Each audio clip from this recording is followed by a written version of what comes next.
अस्सलाम वालेकुम viewers, welcome to Zeeshan tech and fun. मैं हूं ज़ीशान मैदी और आप देख रहे हैं हमारा YouTube channel Zeeshan tech and fun. उम्मीद है कि आप सब लोग खैरियत से होंगे और हम भी ठीक ठाक हैं।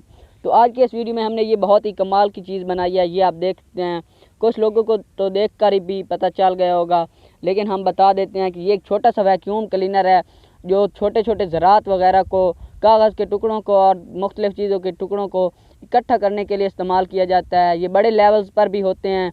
ये आपको 5,000 से लेकर ऊपर 20-30 हज़ार तक मिल जाएंगे, लेकिन ये हमने बहुत ही कम कीमत में 100 रुपये के अंदर बनाया है। तो मज़ीद आगे बढ़ने से पहले आपसे गुजारिश है कि अगर आपने हमारे चैनल को सब्सक्राइब नहीं किया हुआ तो इसे सब्सक्राइब करके घंटी को ऑल पर सिलेक्ट कर लें, ताकि हम जो भी नई वीडियो बनाएं तो उसका नोटिफिकेशन आप तक पहुंच सके और आप हमारे साथ जुड़े रहें। तो मज़ीद आगे बढ़ते हैं और आपको ये बनाकर दिखाते हैं कि हमने कैसे बनाया।